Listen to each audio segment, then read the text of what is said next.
Hello दोस्तों, नमस्कार। आप देख रहे हैं टेस्टी पॉइंट। मेरा नाम अनूप कुमार है और मैं आचार्य नरेंद्र देव कृषि एवं प्रौद्योगिकी विश्वविद्यालय कुमारगंज अयोध्या से हूँ। तो सेकंड लेक्चर स्टार्ट करने से पहले हम लोग पढ़ेंगे फसल के बारे में एक नज़र डाल लेते हैं।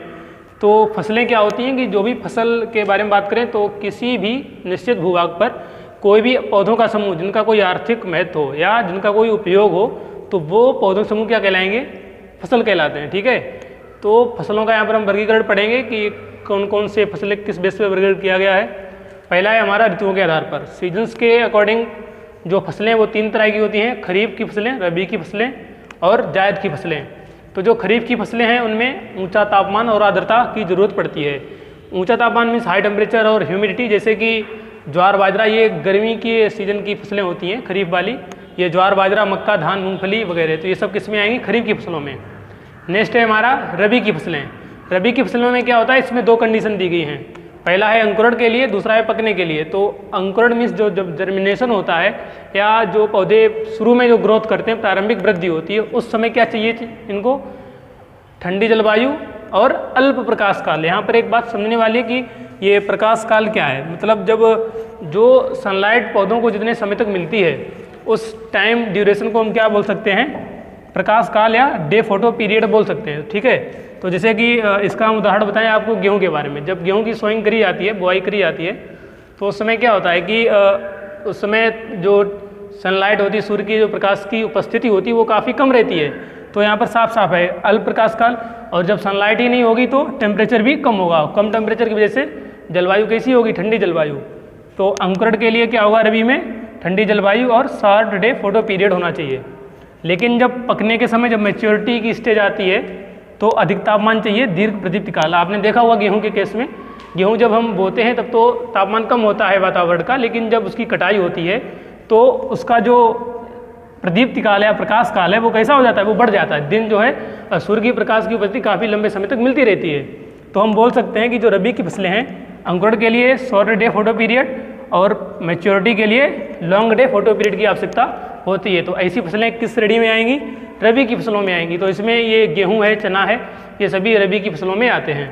नेक्स्ट है जायद की फसलें, जो कि ऋतुओं के आधार पर तीसरे नंबर पे आता है। तो जायद की फसलों में अधिक तापमान और अधिक प्रकाश काल की आवश्यकता होती है। इसके उदाहरण है कुकुरबिट, सब्जियां हो गई, ये सभी जैसे ककड़ी, तरबूज, खरबूज, ये सब किस में आएंगे? जायद की फसलों में। नेक्स्ट है हमारा, पहला था ऋतुओं के आधार पर, दूसरा है जीवन चक्र के आधार पर। जो पौधे हैं उनका जीवन चक्र कितने समय का है? तो पहले में है एक वर्षीय पौधे, एनुअल प्लांट्स। तो एनुअल प्लांट्स वो होते हैं जो अपना जीवन चक्र है वो एक ही वर्ष में कंप्लीट कर लें। एक वर्ष का मतलब हुआ 3 महीने, 4 महीने या 12 महीने के अंदर कर लें, तो वो किस में आएंगे? एनुअल प्लांट्स में आएंगे। जैसे इसके उदाहरण भी दिए गए हैं, गेहूँ, मक्का, जौ, मूंग, काफ़ी सारे हैं, तो हमने यहाँ पर जो मुख्य मुख्य वो रख दिए हैं। दूसरे नंबर पर है द्विवर्षीय पौधे, बाइनियल प्लांट्स। इसमें क्या होता है? इसमें भी दो कंडीशन है कि पहले साल क्या होगा, जिसे इसकी बुआई कर दी गई, जर्मिनेशन कर दिया गया, तो क्या होगा कि पहली साल तो सिर्फ वानस्पतिक वृद्धि करेंगे। वानस्पतिक का अर्थ हुआ इस सिर्फ पत्ती वगैरह बनाएंगे, अपनी पत्ती, तने, ये सब बनाएंगे, लेकिन इनमें फूल और बीज नहीं बनेगा पहले साल में। जब दूसरा वर्ष स्टार्ट हो जाएगा तब क्या होगा? फूल और बीज का निर्माण होगा। तो ऐसे पौधे किस श्रेणी में आते हैं? द्विवर्षीय पौधों की श्रेणी में आते हैं। तो ये तो था एक वर्षीय, द्विवर्षीय, फिर है बहुवर्षीय या पेरेनियल प्लांट्स। तो जो पेरेनियल प्लांट्स होते हैं इनका 2 वर्ष से ज़्यादा का समय रहता है अपनी लाइफ साइकिल कंप्लीट करने के लिए। तो जैसे इसका उदाहरण दिया गया लूजर्न या रिस्का, हिंदी में रिस्का बोलते हैं, इंग्लिश में लूसर्न बोलते हैं इस क्रॉप को। तो ऐसे पौधे किस में आएंगे? पेरिनियल प्लांट्स में आएंगे। ठीक है, तो हम 2 क्लासिफिकेशन ऑलरेडी पढ़ चुके हैं। तीसरे नंबर पे आता है आर्थिक वर्गीकरण। ये काफ़ी इंपॉर्टेंट भी है क्योंकि इसी बेस पे क्वेश्चंस आते भी हैं। तो आर्थिक वर्गीकरण की बात करें कि जिसमें मतलब आय से संबंधित जो जिनसे फसलों से आय मिलती है उनसे काफ़ी चीज़ें सीखेंगे। जैसे कि धान्य फसलें, सीरियल्स हो गया। सीरियल्स में क्या आएंगे? जो अनाज होते हैं वो फसलें इसमें आएंगी, जैसे गेहूं हो गया, हमारा धान हो गया, जौ, बाजरा, ये सभी किस में आते हैं? धान्य फसलों में या सीरियल्स में। ठीक है, दलहनी फसलें, नाम से ही पता चल रहा है कि ये दालों वाली फसलें हैं, इंग्लिश में पल्स क्रॉप्स बोलते हैं। तिलहनी फसलें, ऑयल सीड क्रॉप्स, जिनसे हमें तेल वगैरह प्राप्त होता है, सरसों हो गया और सूरजमुखी टाइप के। फिर है फाइबर क्रॉप्स। फाइबर मीन्स होता है रेसे, जिनसे हमें रेसे प्राप्त होते हैं, जैसे जूट हो गया, पटसन हो गया, कपास हो गया, ये सब इसमें आएंगे फाइबर क्रॉप्स में। ओके, नेक्स्ट हम पढ़ेंगे शुगर क्रॉप्स। शुगर क्रॉप्स जिनसे चीनी तैयार करी जाती हो या जो ऊर्जा के अच्छे स्रोत हों, जैसे कि गन्ना है, चुकंदर है। तो गन्ना, चुकंदर किस में आते हैं? शुगर क्रॉप्स में। असल में आपको बताएं कि यहाँ पर क्वेश्चन किस टाइप से आते हैं, या तो आपको उदाहरण दे दिया जाएगा कि गन्ना किस प्रकार की फसल है, तो वहाँ पर शुगर क्रॉप्स रहेगा ऑप्शन में, या शुगर क्रॉप्स दे के ऑप्शन दे देंगे आपको गन्ना चुकंदर दोनों, या दोनों में से कोई नहीं, ऐसा करके। तो आपको ध्यान रखने वाली बात है कि शुगर क्रॉप्स में कौन कौन से हैं, गन्ना और चुकंदर है, ठीक, क्योंकि चीनी इन्हीं दोनों से बनती है, गन्ने से भी बनती है और चुकंदर से भी बनती है। नेक्स्ट है वेजिटेबल क्रॉप्स, नाम से ही पता चला सब्जियों वाली फसलें। फिर है स्टिमुलेंट क्रॉप, स्टिमुलेंट मीन्स होता है उद्दीपक फसलें, वो फसलें जिनका यूज करने के बाद या उद्दीपन में यूज किया जाए, जिसे जो प्रतिक्रिया शरीर की बढ़ा दे, जैसे चाय हो गया, कॉफ़ी हो गया, ये सभी किस में आएंगे, स्टिमुलेंट क्रॉप में आएंगे। अफीम हो गया, ये सब स्टिमुलेंट में हैं।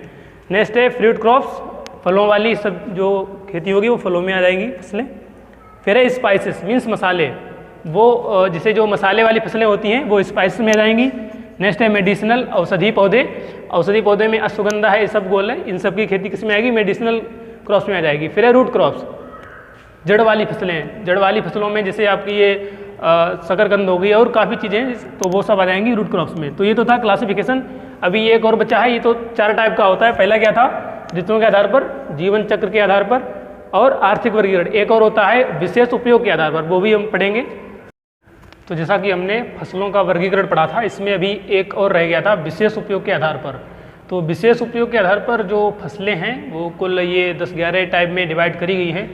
आप नाम देख पा रहे होंगे, ग्रीन मैन्योर क्रॉप्स, हरी खाद की फसलें, कवर क्रॉप्स, मृदा आरक्षक फसलें, catch crops, trap crops, guard crops, nurse crops, companion crops और प्रे, ड्रग एंड ऑगमेंटेड क्रॉप्स। ठीक है, तो इसमें अब अंतर क्या है इन सभी में, तो हम सीरियल से पढ़ेंगे। पहला है ग्रीन मैन्योर क्रॉप्स। तो जो ग्रीन मैन्योर क्रॉप्स हैं, हरी खाद की फसलें, इनमें क्या होता है ना कि इन फसलों को हरी खाद के रूप में यूज करते हैं।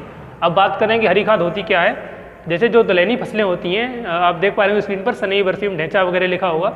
तो ये फसलें जब उगाई जाती हैं तो इन्हें जैसे ये 1-1.5 महीने की होती हैं, तो इन्हें काट के मिट्टी में मिला दिया जाता है या उसी में हार्वेस्टिंग जुताई करवा दी जाती है, जिससे क्या होता है कि मृदा में कार्बनिक पदार्थ की मात्रा बढ़ जाती है और वो हरी खाद के रूप में यूज हो जाती है। तो ये मृदा की उर्वरक क्षमता को बढ़ाती हैं। ठीक है, तो ग्रीन मैन्योर क्रॉप्स हो गए, हरी खाद की फसलें, सनई, ढैंचा, लोबिया सब इसी में आते हैं। ठीक, नेक्स्ट है कवर क्रॉप्स। तो कवर क्रॉप्स में मृदा आरक्षक फसलें, कवर क्रॉप्स नाम से ही लग रहा है कि ये किसी को कवर करेंगी। तो किसको करेंगी, ये मृदा आरक्षक फसलें हैं, तो ये मिट्टी को कवर करेंगी और मिट्टी की जो है कटाव को रोकेगी। तो इसमें कौन कौन से आते हैं, मूंग, उड़द, लोबिया। इसी तरह से हमारी आती है कैश क्रॉप्स। तो कैश क्रॉप्स में क्या है, नाम से ही आ रहा है कैश या नकदी फसलें।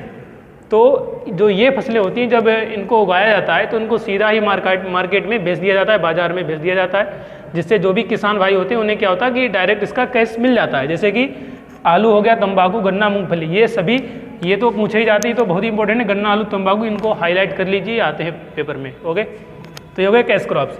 नेक्स्ट है ये हमारा कैच क्रॉप्स, अंतर्वर्ती फसलें, मक्का, गेहूं के बीच, तोरिया। तो सबसे पहले समझे कैच क्रॉप्स, नाम से ही देखो ये सभी रटने की जरूरत बिल्कुल नहीं है, इनको नाम से याद कर लो, आपको आसानी से याद हो जाएगा। कैच क्रॉप्स मीन्स ये किसी को कैच करेंगे। किसको कैच करेंगे, जैसे मान लो आपने कोई क्रॉप बोई है, फसल करी है खेत में, और उसमें क्या हुआ कि वो फसल नष्ट हो गई, तो उसका जो नुकसान था तो उसकी भरपाई के लिए कोई ऐसी फसल लगाएंगे कि जब तक वो सीजन कंप्लीट हो तब तक वो फसल हो जाए। तो जैसे यहाँ पर बताया मक्का और गेहूं के बीच तोरिया का उपयोग, तोरिया जो है जल्दी हो जाएगी, तो इससे क्या होगा कि जो नुकसान होगा किसान का वो कम होगा। तो ये हो गई हमारी कैच क्रॉप्स। नेक्स्ट है ट्रैप क्रॉप्स, कीट आकर्षक फसलें। मैं तो कहता हूँ ये आप नोट डाउन कर ले, इससे आपको बहुत ही हेल्प मिलेगी। कीट आकर्षक फसलें, इसमें हिंदी से ही पता चल रहा है कि ये कीटों को आकर्षित करेगी अपनी ओर, क्योंकि क्या होता है ना कि कुछ फसल में होता है कि कीट कुछ ज़्यादा ही लगते हैं। जैसे कपास की बात करें तो कपास में जो गुलाबी कीट होता है वो बहुत ही ज़्यादा मात्रा में लगता है, ये बहुत ही नुकसान पहुँचाता है जो गुलाबी कीट होता है। तो इससे बचने के लिए क्या करते हैं किसान की, जो जैसे भिंडी है ना, तो भिंडी को उस खेत के चारों ओर लगा देंगे या आसपास लगा देंगे, जिससे क्या होगा कि जो ये गुलाबी कीट है ये इसकी ओर आकर्षित होगा, भिंडी की ओर, भिंडी के पुष्प की ओर आकर्षित होगा और वो कपास को नुकसान कम पहुंचाएगा या नहीं पहुंचाएगा। तो इससे क्या हुआ कि जो कपास का आर्थिक नुकसान था वो नहीं हुआ, इससे हमारी जो उपज होगी वो भी ठीक रहेगी और नुकसान भी कम होगा। तो ऐसी फसलों को क्या बोलेंगे, ट्रैप क्रॉप्स, जो किसी को ट्रैप करें, इंसेक्ट को ट्रैप करें। ठीक है, इसी क्रम में है गार्ड क्रॉप्स, रक्षक फसलें। तो जो रक्षक फसलें होती हैं मीन्स ये जो मेन फसल होगी हमारी, जो मुख्य फसल होगी उसकी सुरक्षा करेंगी। अब कहें कैसे करेंगी, तो जैसे बात करें मक्का की, मक्का वैसे भी काफ़ी नाजुक पौधा रहता है, तो मक्का के चारों तरफ ज्वार लगा देंगे, जिससे क्या होगा चाहे पशु से हानि हो या कुछ भी हो तो ज्वार में नुकसान होगा ना कि मक्के में। तो इससे क्या होगा, हमारी जो मक्का है वो सुरक्षित रह पाएगी। ठीक है, तो ये मक्का किस में आएगी, रक्षक फसलों में। नेक्स्ट है नर्स क्रॉप्स, पोषक फसलें। तो पोषक फसलें जैसे इसमें आता है चना और दालें। आप जानते होंगे कि दालों की जड़ों में राइजोबियम बैक्टीरिया पाया जाता है, जो क्या करता है, जो वायुमंडल की नाइट्रोजन होगी उसको भूमि में स्थित करता है, जिससे क्या होता है कि जो पौधा होगा उसे नाइट्रोजन मिल जाती है। तो बस यही काम है, जैसे चना दालें होगी तो ये मिट्टी की जो फर्टिलिटी है, उर्वरक क्षमता है, उसे बढ़ाती, उर्वरता को बढ़ाती हैं। तो ऐसी फसलों को क्या बोलते हैं, पोषक फसलें। किसकी बढ़ाती हैं, मिट्टी की। तो इसमें जो था नर्स क्रॉप्स, वो क्या करती हैं, उनकी पोषक क्षमता को बढ़ाएंगी। फिर आता है सहयोगी फसलें, कंपेनियन क्रॉप्स। मक्का के साथ, और जैसे ये जो सहयोगी फसलें होती हैं, इनमें क्या होता है ना, ये एक दूसरे फसल की ऐसे कहें तो सहायता करती हैं, एक दूसरे की उपज को नुकसान पहुंचाए बिना आसानी से उग जाती हैं। उन फसलों को हम क्या बोलेंगे, सहयोगी फसलें। तो मक्का के साथ उर्द किस में आता है, उर्द दालों में आता है। मक्का क्या है, सीरियल्स है।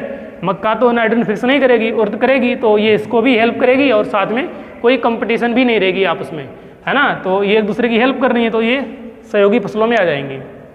इसी क्रम में आता है शिकारी फसलें, सनई या बरसीम। यहाँ इसका नाम है शिकारी या प्रे क्रॉप्स। तो ये किसका शिकार करेंगी, किसी जंतु का नहीं करेंगी, पौधे का ही करेंगी। जैसे खेतों में क्या होता है ना कि खरपतवार वगैरह ज़्यादा हो जाते हैं, तो अगर सनई बरसीम का वहाँ पर ज़्यादा उगाया जाए तो वो खरपतवारों को नष्ट कर देती हैं, उन्हें जो है एकदम उगने ही नहीं देती। तो ऐसी फसलों को क्या बोलेंगे, शिकारी फसलें। जो यहाँ पर एक वर्ड आया है स्मूदरिंग क्रॉप्स, इसका मतलब होता है गला घोटू फसलें। मीन्स उन्हें जो है उनकी जो संख्या है खरपतवारों की उसे कम कर देंगी। ठीक, तो ये होगी प्रे क्रॉप्स। नेक्स्ट है ट्रक क्रॉप्स, सब्जियां, आलू। ट्रक क्रॉप्स मीन्स में सब्जियां ही आती हैं, क्योंकि सब्जियों का जो उत्पादन होता है वो बहुत ही ज़्यादा मात्रा में होता है, तो उसे एक शहर से दूसरे शहर तक ले जाने के लिए ट्रक का यूज करते हैं। तो क्या हो गया, ट्रक क्रॉप्स। बहुत ही सरल है। नेक्स्ट है सहायक फसलें। ये भी देखो, सहायक फसलें और नर्स क्रॉप्स, ये जो था कंपेनियन क्रॉप्स, इसमें थोड़ा सा अंतर है। इसमें क्या है, बिना एक दूसरे की कंपटीशन को देखे हुए एक दूसरे की सहायता करेंगी। लेकिन यहाँ पर जो ये वाला है, इसमें हम उपज की बात करेंगे, ये टोटल उपज को बढ़ाएंगी। हमें ये नहीं देखना है कंपटीशन है या नहीं है, लेकिन क्या देखना है कि ये टोटल उत्पादन जो होगा, कुल उत्पादन होगा, वो ज़्यादा होगा। तो ऐसी फसलों को सहायक फसलों के नाम से जानते हैं। एक बार फिर इनका नाम देख लेते हैं, green manure crops, cover crops, cash crops. ये सभी आप लिख भी सकते हैं क्योंकि इनसे क्वेश्चन आते हैं। ठीक है, अब हम बात करने वाले हैं फसल चक्र के बारे में कि फसल चक्र है क्या, क्रॉप रोटेशन है क्या।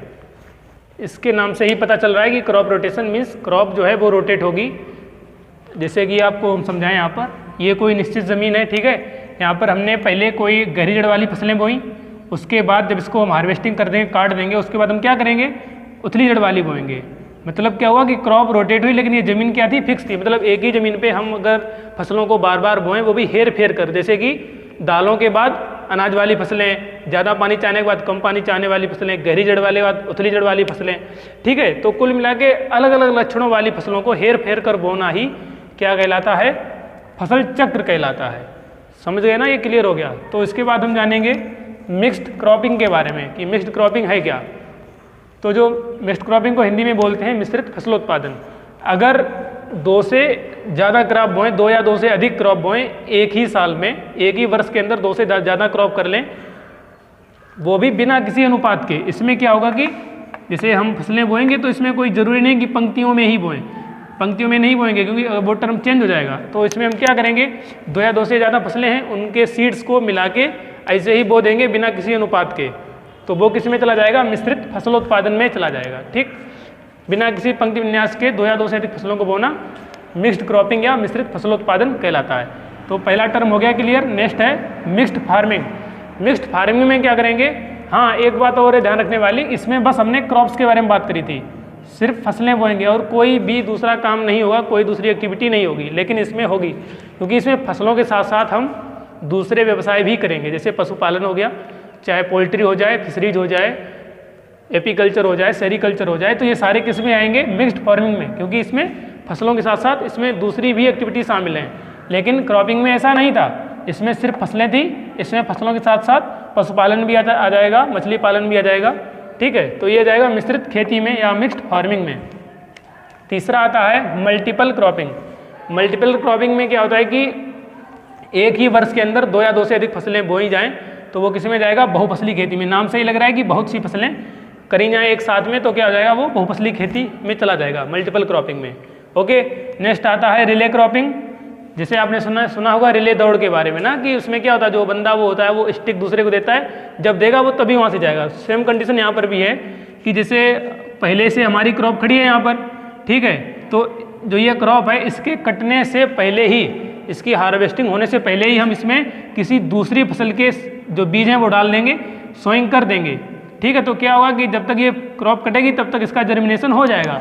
तो ऐसी कंडीशन वाली क्रॉप्स को क्या बोलेंगे हम, रिले क्रॉपिंग। मीन्स हार्वेस्टिंग हो नहीं पाई है, हार्वेस्टिंग से पहले या फसल खड़ी है उसी समय हम लोग बो देंगे, बोने के बाद उसकी हार्वेस्टिंग होती है पहले क्रॉप की, ठीक है, तो वो जाएगा रिले क्रॉपिंग में। नेक्स्ट है इंटर क्रॉपिंग या अंतरा सस्यन। देखिए मिक्स्ड क्रॉपिंग और इंटर क्रॉपिंग में थोड़ा सा अंतर है, समझ लीजिए, बहुत ही सरल है, रटने की कोई ज़रूरत नहीं यहाँ पे। इंटर क्रॉपिंग में क्या होगा कि जो रेशियो है क्रॉप्स के बीच में वो यहाँ पर चाहिए होगा, अनुपात निश्चित अनुपात में बोई जाएंगी, या जैसे पंक्तियों में बोई जाएंगी, रोज़ में बोई जाएंगी, पंक्तियों में बोई जाएंगी, जबकि यहाँ पर ऐसा कुछ नहीं था। मिक्स्ड क्रॉपिंग में पंक्ति विन्यास का कोई भी महत्व नहीं था, लेकिन यहाँ पर है। इंटर क्रॉपिंग में क्या करेंगे, निश्चित पंक्तियों में ही हम फसलों को बोएंगे। तो ऐसी कंडीशन किस में जाएगी, मिक्स्ड क्रॉपिंग में या अंतरा सस्यन में, ठीक है। नेक्स्ट आता है मल्टी स्टोरेड क्रॉपिंग या बहुखंडी फसलोत्पादन। देखो यहाँ पर अब इसमें जो मल्टीपल क्रॉपिंग है और मल्टी स्टोरेज, इनके नाम कुछ सिमिलर लग रहे हैं लेकिन सिमिलर ये है नहीं। इनको यहाँ पर देखना पड़ेगा कि मल्टी स्टोरेज में क्या होगा, अलग अलग ऊंचाइयों वाली फसलों को हम बोएंगे जिनकी हाइट अलग होगी। जैसे एग्जाम्पल के बारे में बताएं, यूकेलिप्टस दिया गया, आप जानते हैं काफ़ी ज़्यादा लंबाई होती है यूकेलिप्टस की। फिर पपीता, फिर तिल, अगर खरीफ में है तो तिल लगा लेंगे, रबी की सीजन है तो गेहूँ या चना लगा लेंगे।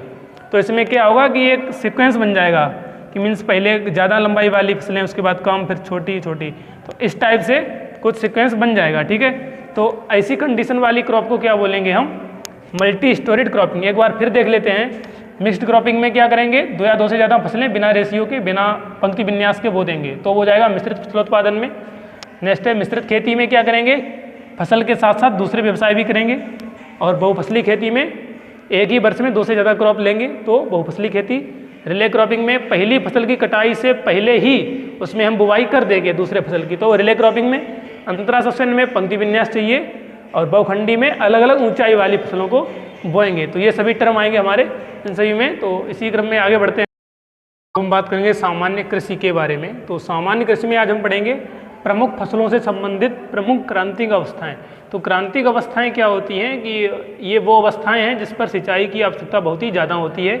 इस अवस्थाओं पर सिंचाई ना करी जाए तो उत्पादन में बहुत ही नुकसान होता है। तो कुछ फसलों की बहुत ही प्रमुख क्रांतिक अवस्थाएं हमने यहाँ पर लिखी गई हैं, जो है ये एग्ज़ाम में आती हैं, इनको नोट डाउन कर लें तो ज़्यादा अच्छा रहेगा। तो पहला है धान के बारे में। तो धान में पहली क्रांतिक अवस्था है बूटिंग, फिर है पैनिकल इनिशिएशन, फिर है फ्लावरिंग। बूटिंग स्टेज में जैसे ही पौधा जब बड़ा होता है, जब पैनिकल का निर्माण होता है तो पैनिकल इनिशिएशन, और जब फूल आने शुरू हो जाते हैं, पुष्प आने शुरू हो जाते हैं धान में, तो उस स्टेज पर, इन तीनों स्टेज पर सिंचाई की आवश्यकता रहती है, ठीक है। तो ये होंगी क्रांतिक अवस्थाएं धान की। बात करें गेहूं की, तो CRI, जिसका पूरा नाम होता है, CRI का पूरा नाम होता है crown root initiation. Crown root initiation means शिखर जड़ अवस्था। तो शिखर जड़ अवस्था जब होती है तो ये आती है जब गेहूं बो दिया जाए उसके 21 दिन बाद आती है, ठीक है। 21 डेज आफ्टर सोइंग आती है CRI। तो इस टाइम पे तो सिंचाई बहुत ही ज़रूरी होती है। चाहे भले ही एक टर्म आता, ये भी आता है कि अगर एक सिंचाई है किसान के पास तो वो क्या करे, अगर एक सिंचाई है तो वो CRI पर सिंचाई करे, ओके। तो इसी हिसाब से CRI टिलरिंग स्टेज, जब उसमें कल्लों का निर्माण होता है टिलर्स का, तब सिंचाई करी जाती है। ज्वाइंटिंग, जब उसमें गांठें बनना शुरू होती हैं पौधे तने में, तो उस स्टेज पर। फ्लोरिंग, फूल आने पर। और मिल्किंग स्टेज, जब दानों में जब मिल्क टाइप का सब्सटेंस बनता है ना, उस स्टेज पर। फिर है डफ स्टेज। डफ मीन्स होता है जो आपने अगर देखा होगा गेहूं के कच्चे दाने लें तो उसमें दूध सा भरा रहता है, मिल्क सा भरा रहता है, तो जब वो मिल्क कठोर होने लगता है तो उस कंडीशन को क्या बोलते हैं, डफ स्टेज, ठीक है। नेक्स्ट है मक्का। मक्के में टैसलिंग और सिल्किंग। टैसल और सिल्क आप जानते होंगे, ये मेल फीमेल पार्ट होते हैं मक्के के। तो जब ये निकलते हैं तब सिंचाई की आवश्यकता रहती है। हाँ, ध्यान देने वाली बात यह है कि चना में क्या होता है ना, प्री फ्लावरिंग होता है हमेशा। कभी भी फ्लावरिंग मत मार देना, क्योंकि सभी में फ्लावरिंग दिख रहा है लेकिन चने में ऐसा नहीं होता है। चने में फ्लावरिंग कंडीशन पर अगर आपने सिंचाई कर दी तो उसके फूल गिर जाएंगे, जिससे कि नुकसान हो जाएगा। तो इसमें क्या होता है, प्री फ्लावरिंग। फूल आने से पहले सिंचाई बहुत ज़रूरी है चने में, ठीक है। प्री फ्लावरिंग होगी, फिर पॉड डेवलपमेंट, पॉड मीन्स होता है जो उसकी फली होती चने की, जब उसका विकास होता है उस टाइम पर सिंचाई करनी चाहिए। इसी क्रम में बात करेंगे कपास कॉटन के बारे में। फ्लावरिंग हो गया, बॉल फॉर्मेशन मीन्स जब फूल आए तब, और बॉल होता है जिसमें वो रुई लगती है ना, उसको बॉल बोलते हैं, तो उसका जब निर्माण होता है तब इसकी आवश्यकता पड़ती है।